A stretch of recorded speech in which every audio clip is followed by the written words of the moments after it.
নমস্কাৰ আপুনি চাবলৈ আৰম্ভ কৰিছে ফাইনেল ৰিপৰ্ট মই কৃপাঞ্চল ৰাজবংশী প্ৰথমটো খবৰ মহানগৰীৰ পৰা আহিছে এটা চুৰিকাণ্ডৰ ঘটনা সংঘটিত হৈছে জালুকবাৰীত ৰাষ্ট্ৰীয় ঘাইপথৰ সমীপৰ গুৱাহাটী বিশ্ববিদ্যালয়ৰ আৱাসত চুৰে লুটপাট চলোৱাৰ খবৰ আহিছে শেহতীয়াকৈ চুৰে লুটি লিছে কেইবা লাখ টকাৰ সোণৰ অলংকাৰ সহ বহু গুৰুত্বপূৰ্ণ সামগ্ৰী গুৱাহাটী বিশ্ববিদ্যালয়ৰ কৰ্মচাৰী উজ্জ্বল শৰ্মাৰ আৱাসত চুৰিকাণ্ডৰ ঘটনা সংঘটিত হৈছে বিয়া খাবলৈ দুদিন পূৰ্বে পৰিয়ালসহ টিহুলৈ গৈছিল কৰ্মচাৰীগৰাকী চুৰৰ সন্ধানত স্নিফাৰ ডগ লৈ ঘটনাস্থলীত অভিযান চলাইছে জালুকবাৰী আৰক্ষীয়ে চুৰিকাণ্ডত জড়িত থকাৰ সন্দেহত খোজা পোছাৰ বাবে চাৰিজনক আটক কৰিছে শেহতীয়াকৈ আৰক্ষীয়ে গুৱাহাটী বিশ্ববিদ্যালয়ৰ চৌহদত এই ঘটনা সংঘটিত হৈছে মহানগৰী জালুকবাৰীত এই চুৰিকাণ্ডৰ ঘটনাটো সংঘটিত হৈছে বিষয়টোৰ সংক্ৰান্তত থকা আমি ভাষ্য কৰাবলৈ চেষ্টা কৰিম কিন্তু সাৰাংশ আৰু দৃশ্য আপোনাক দেখুৱাবলৈ চেষ্টা কৰিছোঁ এই ধৰণে খিৰিকীৰ গ্ৰিল কাটি ৰড কাটি ভিতৰত প্ৰৱেশ কৰিছিল চোৰে ৰাষ্ট্ৰীয় ঘাইপথৰ সমীপৰ গুৱাহাটী বিশ্ববিদ্যালয়ৰ আৱাসতে এনেধৰণে চোৰে লুটপাট চলোৱাৰ ঘটনা সংঘটিত হৈছে চোৰে লুটি নিছে কেইবা লাখ টকাৰ সোণৰ অলংকাৰ বহু গুৰুত্বপূৰ্ণ সামগ্ৰী গুৱাহাটী বিশ্ববিদ্যালয়ৰ কৰ্মচাৰী সেইগৰাকী উজ্জ্বল শৰ্মা তেওঁ ঘৰত নথকাৰ সুযোগ লৈছিল আৰু বিয়া খাবলৈ যিহেতু টিহুলৈ গৈছিল বুলি জানিব পৰা গৈছে কৰ্মচাৰীগৰাকী আৰু তাৰে সুযোগ লৈ এনেধৰণে চোৰে চাফাই অভিযান চলাইছে চোৰৰ সন্ধানত স্নিফাৰ ডগ লৈ ঘটনাস্থলীত অভিযান চলাইছে জালুকবাৰী আৰক্ষীয়ে আৰু চুৰিকাণ্ডৰ ঘটনাৰ লগত জড়িত থকাৰ সন্দেহত চাৰিগৰাকীক ইতিমধ্যে আটক কৰাৰো খবৰ আহিছে আজি দুপৰীয়া ৩টামান বজাত আমাৰ ওচৰ চুবুৰীয়াজনে মোক ফোন কৰিলে আমাৰ ইয়াতে কাষৰ কোৱাৰ্টাৰত থকা তেখেতে ক'লে দাদা আপুনি ক'ত আছে মই বোলো মই এনে টিহুত আছোঁ বিয়াত গতিকে তেওঁ ক'লে যে আপোনাৰ এনেকৈ হেৰিখন বাথৰুমৰ খিৰিকী দুখনৰ ৰডডাল খোলা আছে আৰু খিৰিকীখনো খোলা আছে আপুনি আহক মানে চুৰ হ'ব পাৰে মই লগে লগে আৰু ততাতৈয়াকৈ গাড়ীখন লৈ আহিলোঁ দুযোৰমান হেৰি আছিল খাৰু আছিল তেওঁৰ দুটা কিবা আঙুঠি কেনেকুৱা আছিলে আৰু এজন মানে মোৰ ছোৱালীজনী যিজনী মই সিদিনা আনিছিলোঁ তাই কাৰণে এজন চেইন বনাইছোঁ সেইডাল থৈছোঁ সেইডাল বুটকুৰি লৈ গৈছে মই গোৱালপাৰাৰ এটা খবৰ আহিছে এক চাঞ্চল্যকৰ ধৰ্ষণৰ ঘটনা সংঘটিত হৈছে গোৱালপাৰাত লম্পটৰ কামনাৰ বলি হৈছে এগৰাকী 12 বছৰীয়া কিশোৰী সম্প্ৰতি 5 মাহৰ অন্তঃসত্ত্বা দুৰ্ভগীয়া কিশোৰীগৰাকী আৰক্ষীৰ জালত অভিযুক্ত তাজিদুল শেখ জঘন্য ঘটনাৰ পাছত হত্যাৰ ভাবুকি দিছিল কিশোৰীক ভীতিগ্ৰস্ত কিশোৰীগৰাকীয়ে গোপনে ৰাখিছিল জঘন্য ঘটনা কিশোৰীগৰাকীৰ স্বাস্থ্যৰ অৱনতি হোৱাত চিকিৎসালয়লৈ নিয়াৰ পাছতে পোহৰলৈ আহিছে সমগ্ৰ কুকাণ্ড আৰক্ষীয়ে পক্সো আইনৰ 18/23 নম্বৰৰ 376 AB/506 IPCত ধাৰাত কেছ ৰুজু কৰিছে আৰু তদন্ত অব্যাহত ৰাখিছে গোৱালপাৰাত এই চাঞ্চল্যকৰ ধৰ্ষণৰ ঘটনা এটা সংঘটিত হৈছে লম্পটৰ কামনাৰ বলি হৈছে এগৰাকী 12 বছৰীয়া কিশোৰী সম্প্ৰতি 5 মাহৰ অন্তঃসত্ত্বা বুলি জানিব পৰা গৈছে দুৰ্ভগীয়া কিশোৰীগৰাকী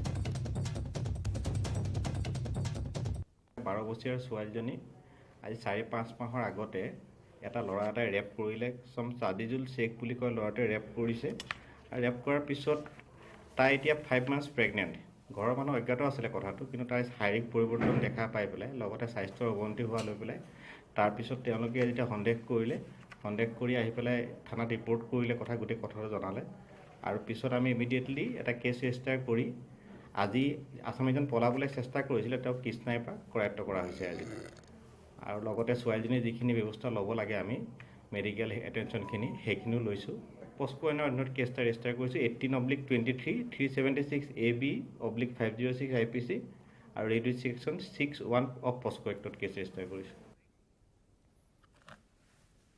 হাজোৰ ৰামদিয়াত কিশোৰীৰ ৰহস্যজনক মৃত্যু হোৱাৰ খবৰ আহিছে চিপলোৱা অৱস্থাত উদ্ধাৰ হৈছে এগৰাকী কিশোৰীৰ মৃতদেহ কিশোৰীগৰাকীক হত্যা কৰাৰ অভিযোগ তুলিছে পৰিয়ালে চুবুৰীয়া এটা পৰিয়ালৰ বিৰুদ্ধে হত্যাৰ অভিযোগ তোলা হৈছে হৰকুমাৰ ডেকাৰ পৰিয়ালৰ বিৰুদ্ধে অভিযোগ তুলিছে পত্নী পুত্ৰসহ হৰকুমাৰ ডেকাক আটক কৰা হৈছে ইতিমধ্যে এটা মোবাইল ফোন চুৰিক কেন্দ্ৰ কৰি হত্যাৰ অভিযোগ ঘটনাস্থলীত উপস্থিত হৈছে কামৰূপৰ SP আৰু আৰক্ষীয়ে ইতিমধ্যে তদন্ত আৰম্ভ কৰাৰ বুলি জানিব পৰা গৈছে হাজোৰ ৰামদিয়াত কিশোৰীৰ ৰহস্যজনক মৃত্যুৰ ঘটনা সংঘটিত হৈছে চিপ লোৱা অৱস্থাত উদ্ধাৰ হৈছে কিশোৰীৰ মৃতদেহ কিশোৰীগৰাকীক হত্যা কৰাৰ অভিযোগ তুলিছে পৰিয়ালে চুবুৰীয়া এটা পৰিয়াল যিটো পৰিয়াল হৰকুমাৰ ডেকা তেওঁলোকৰ বিৰুদ্ধে অভিযোগ উঠিছে পত্নী পুত্ৰসহ হৰকুমাৰ ডেকাক ইতিমধ্যে আটক কৰা হৈছে এটা মোবাইল ফোন চুৰিক কেন্দ্ৰ কৰি হত্যাৰ অভিযোগ আৰু ঘটনাস্থলীত ইতিমধ্যে কামৰূপৰ SP উপস্থিত হৈছে তদন্ত আৰম্ভ কৰিছে আমি ভাষ্য শুনাব বিচাৰিম লগতে কি কয় তেওঁলোকে শুনাব বিচাৰিম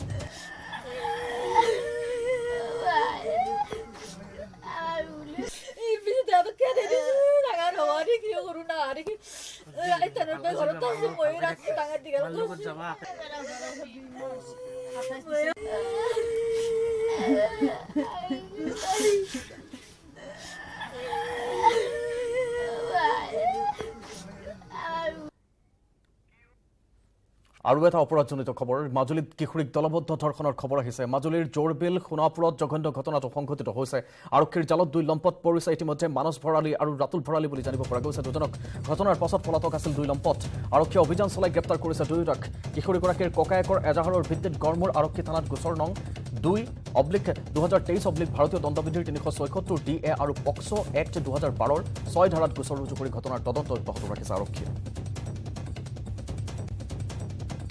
আজি ৰাতিপুৱা জোৰবিল সোণাপুৰা গাঁৱত এজনী 13 বছৰীয়া ছোৱালী ক্লাছ 8ত পঢ়ি থকা অন্য দিনৰ দৰে যাই ছাগলী এৰাল দিব যাওঁতে সেই গাঁৱৰে দুজন বিবাহিত যুৱকে এজনৰ বয়স 23 বছৰ এজনৰ 24 বছৰ মানস ভৰালী আৰু ৰাতুল ভৰালী বুলি তেওঁলোকেও পথাৰত আহি মানুহ নথকাৰ সুযোগত আৰু কুঁৱলীৰ সুযোগতে এই ছোৱালীজনীৰ খুৰা বৰদেউতাহঁতৰ ঘৰৰ ওচৰতে পিছফালে থকা পুখুৰী এটা ঢাপৰ এই সুবিধা লৈ তেওঁক বলপূৰ্বক ধৰ্ষণ কৰে ইতিমধ্যে ল'ৰা দুজনকো পিক আপ কৰিছোঁ কৰায়ত্ব কৰি ৰাখিছোঁ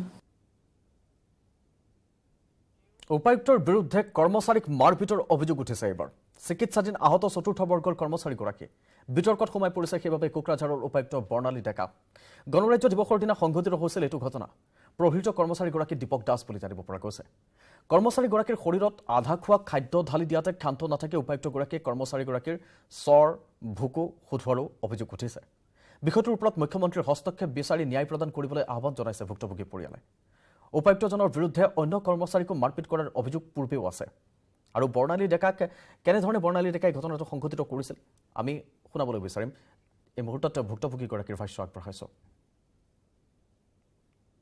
বাইদেউৰ খোৱা লোৱা ব্যৱস্থাখিনি মই গোটেইখিনি দি থাকোঁ গোটেই দিন মোক কৈছে টিফিন আছে লৈ আহা মই লৈ আহিছোঁ কেৰি বেগটো মই এখন হাতে ট্ৰে লৈছোঁ ট্ৰেতে মই হটপটটো লৈছোঁ আৰু তেওঁ প্ৰসাদ আনিছিল ড্ৰাইভাৰজনে প্ৰসাদৰ টোপোলাটো মোক দিলে কয় এইটো লৈ যা মই 2 হাতে লৈছোঁ এনেকৈ লৈছোঁ লৈ কিনে সোমাইছোঁ সোমাৰ লগে লগে বাইদেৱে কৈছে তুমি মোৰ খোৱা বস্তুটো কিয় এনেকৈ দেখাই লৈ আহিছা তেওঁ কৈছে অপেন কিয় লৈ আহিছা মানে কেৰি বেগত সোমাই আনিব লাগিছিল খোলাই আছিলে মই তেনেকৈ লৈ আহিছোঁ এই বুলি কোৱাৰ লগে লগে তেওঁ হটপটৰ মানে টিফিনৰ মুখাখন খুলি দালি ভাত আছিল মোৰ গাত এনেকৈ ঢেল মাৰি দিছে ঢেল মাৰি দি কিনে তাৰপিছত মানে গালি পাৰি আছে তাৰপিছত আহি ফট কৰি মোৰ এইটো চাইডে মাৰিছে এইটো চাইডে মাৰি কিনে আৰু 15-20 মিনিট মোক খাৰা কৰাই ৰাখিছে ভিতৰত আৰু আগতো এনেকৈ মাৰিছে ভৰি দি লাঠি আহিছে আগত সেইটো আমি বাদ দিছিলোঁ প্ৰথমবাৰৰ কাৰণে দ্বিতীয়বাৰ আকৌ মোৰ তাত এনেকুৱা হ'ল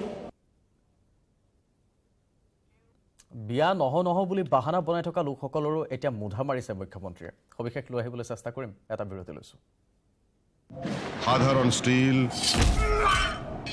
এনেকৈ পরে মাইথন স্টিল এনেকৈ পরে ধমকৈ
বিয়া কিমান বয়সত পাতিব লাগে, কিমান বয়সত জন্ম দিব লাগে সন্তান? একেটা দিনতে অসমৰ মুখ্যমন্ত্ৰী ডক্টৰ হিমন্ত বিশ্ব শৰ্মা আৰু AIUDFৰ সাংসদ বদৰুদ্দিন আজমলে কৰিলে বিয়া আৰু সন্তান জন্মক লৈ বিশেষ মন্তব্য। আহক চাওঁ। উপযুক্ত সময় 30 বছৰৰ ভিতৰত আমি সন্তান জন্ম দিব লাগে, না কমত না ডাঙৰত। গতিকে যিসকলে বিয়া কৰোৱা নাই সোনকালে বিয়া পাতি ল'ব। চাইল্ড মেৰিজ হ'ব নালাগে, ছোৱালীৰ বয়স কমচে কম 18-20 বছৰ নিচত কোনো ছোৱালীক বিয়া দিব নালাগে, আৰু পুৰুষেও কমচে কম 20-22 বছৰ। 30ৰ আগতে বিয়া নাপাতিলে ককাইটি জানো কথাটি জানিলে শিৱ লগৰ মন যাব। সময়ত বিয়া পাতক।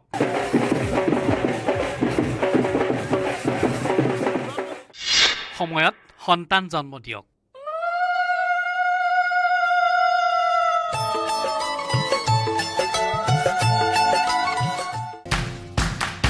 বাইছৰ পৰা 30 বছৰৰ ভিতৰত বিয়া পাতিবলৈ পৰামৰ্শ দিলে মুখ্যমন্ত্ৰী ডক্টৰ হিমন্ত বিশ্ব শৰ্মাই। উপযুক্ত সময় হৈছে 22ৰ পৰা 30 বছৰৰ ভিতৰত আমি সন্তান জন্ম দিব লাগে, না কমত না ডাঙৰত। গতিকে যিসকলে বিয়া কৰোৱা নাই সোনকালে বিয়া পাতি ল'ব। পৰামৰ্শ আহিছে, পৰামৰ্শ দিছে। হয়, বিয়া আৰু সন্তান জন্মক লৈ একেটা দিনতে মুখ্যমন্ত্ৰী ডক্টৰ হিমন্ত বিশ্ব শৰ্মা আৰু AIUDFৰ প্ৰধান বদৰুদ্দিন আজমলে পৰামৰ্শ আগবঢ়াইছে। গুৱাহাটীৰ শ্ৰীমন্ত শংকৰদেৱ কলাক্ষেত্ৰত নিযুক্তি পত্ৰ বিতৰণ অনুষ্ঠানত মুখ্যমন্ত্ৰীয়ে যুৱক যুৱতীক 22ৰ পৰা 30 বছৰৰ ভিতৰত বিয়া পতাৰ পৰামৰ্শ দিলে। কেৱল সেয়াই নহয়, হাঁহিয়েই ৰাজ্যৰ মুখ্যমন্ত্ৰীগৰাকীয়ে বিয়া পতাৰ পিছতো দীৰ্ঘদিন ধৰি পৰিয়াল বৃদ্ধি নকৰাসকলক উদ্দেশ্যি ক'লে এই কথা। উপযুক্ত সময় হৈছে 22ৰ পৰা 30 বছৰৰ ভিতৰত আমি সন্তান জন্ম দিব লাগে, না কমত না ডাঙৰত। বহুতে আকৌ ৰখি থকাটো দিগদাৰ। তেতিয়াও বডিয়ে নামানে, কাৰণ আমাৰ শৰীৰটো ভগৱানে এই ধৰণে নিৰ্মাণ কৰিছে যে 22ৰ পৰা 30 বছৰৰ ভিতৰতে আমি সন্তান জন্ম দিব লাগে। গতিকে যিসকলে বিয়া কৰোৱা নাই সোনকালে বিয়া পাতি ল'ব। ঠিক আছে, বহুত ধন্যবাদ। জয় হিন্দ, বন্দে মাতৰম। ইপিনে কিছুদিন পূৰ্বে বিয়া আৰু সন্তান জন্মক লৈ বিতৰ্কিত মন্তব্য কৰা বদৰুদ্দিন আজমলেও সুৰ সলাইছে। এইবাৰ বদৰুদ্দিন আজমলৰ মুখত বাল্য বিবাহৰ বিৰোধিতা, কম বয়সৰ মাতৃত্বক লৈ উদ্বেগ। চাইল্ড মেৰিজ হ'ব নালাগে, ছোৱালীৰ বয়স কমচে কম 18-20 বছৰ নিচত কোনো ছোৱালীক বিয়া দিব নালাগে, আৰু পুৰুষেও কমচে কম 20-22 বছৰ। এইটো মই এজেণ্ডা লৈ গৈ আছোঁ।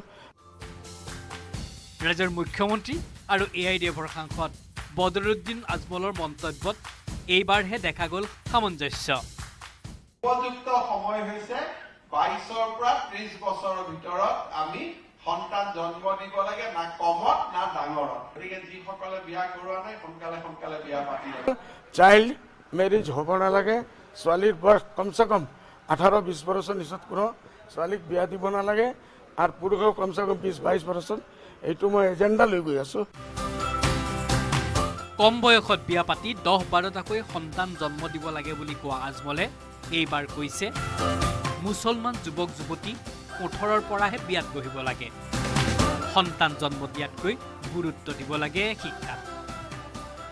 ছোৱালী মুছলমান কম বয়সত বিয়া দিছে, দেখি মোৰ চকুৰ পৰা পানী ওলাই গৈছে। 14 বছৰ ছোৱালী উৰত কাষতে এটা ল'ৰা বা ছোৱালী বাচ্চা হৈছে, আৰু 1 বছৰ পিছত আৰু এজন হৈ যাব।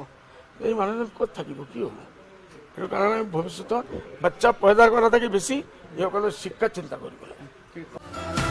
কথাখিনি ইতিবাচক, মুখ্যমন্ত্ৰীৰ কথাও ইতিবাচক আজমলৰো। বিপুল বৰ্মনৰ সহযোগত Raju Baruah report, news 18 Assam north east.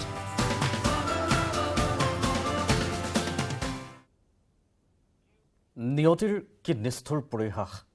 সুখৰ সংসাৰ আৰম্ভ কৰাৰ পূৰ্বে নিয়তিয়ে কাঢ়ি লৈ গ'ল ৰাম মজুমদাৰক। বিবাহৰ পিছদিনাই দৰাৰ মৃত্যুক লৈ বৰপেটাৰ উদত শোকৰ ছাঁ।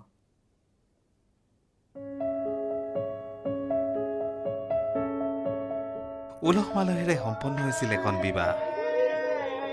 বিবাহৰ পিছদিনাই মৃত্যু ঘটিল দৰাৰ। নিয়তিৰ নিষ্ঠুৰ পৰিহাস। সংসাৰ পাতনি মেলাৰ আগতেই সময় কাঢ়ি নিলে বৰপেটা ৰোড খৈৰাবাৰীৰ ৰাম মজুমদাৰক। বিয়াৰ পিছৰ দিনা নিশাই হৃদৰোগত আক্ৰান্ত হৈ মৃত্যু সাৱটি ল'লে রাম মজুমদারে। কালকে রাত 2টার দিকে মানে ওই যে যেরকম হয় যে বুবাই ধরে যে ওরকম হয়েছিল, হওয়ার পরে মানে ওই 2-3 বার করছে, তারপর আর মানে কথা হতে কিছু কয় না। তারপরে অল্প পরে অ্যাম্বুলেন্সে কল করলাম, আইলে পরে নিয়ে যাওয়ার পরে ডাইরেক্ট কয় নাই। বৃহস্পতিবাৰে লৈছো আজি কণ কণ শিক্ষাৰ্থী আৰু এগৰাকী প্ৰশাসনিক বিষয়াৰ কথোপকথন। শিক্ষাৰ্থীসকলৰ লগত হাঁহি ধেমালিৰে কথা পাতিলে প্ৰশাসনিক বিষয়াগৰাকীয়ে আৰু উৎসাহী হৈ পৰিল শিক্ষাৰ্থীসকল। আৰু বিদায় লৈছো ফাইনেল ৰিপৰ্টৰ পৰা। নমস্কাৰ, শুভৰাত্ৰি।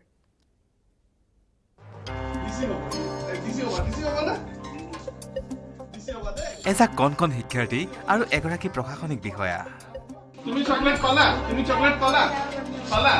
চকলেট ভাল পোৱা? চকলেট ভাল নোপোৱা? শিক্ষাৰ্থীসকলৰ লগত হাঁহি ধেমালিৰে কথোপকথনত ব্যস্ত হৈ পৰিছে বিষয়াগৰাকী। এইখন চকীত বহাৰ মন আছে? আছে? ভাল লাগিছে আহি? কিমান ধুনীয়া না? ভালকে দেশৰ কাম কৰিব মন আছে? তোমালোকে প্ৰথমত ধন্যবাদ দিয়া তোমালোকৰ টিচাৰসকলক। আজি যে তোমালোকৰ টিচাৰসকল তোমাক লৈ আহিছে নহয়, হয় নে নাই? টিচাৰৰ কাৰণে একদম ডাঙৰকে হাত চাপৰি দিয়া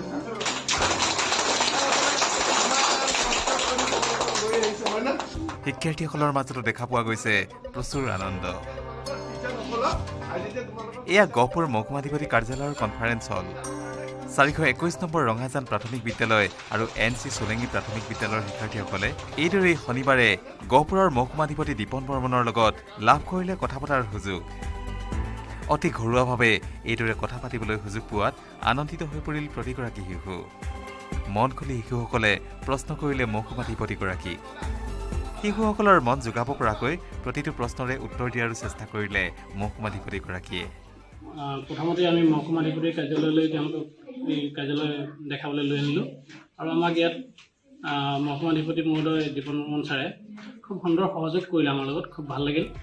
গহপুৰৰ পৰা পলাশ ফুকনৰ report, news 18 Assam north east.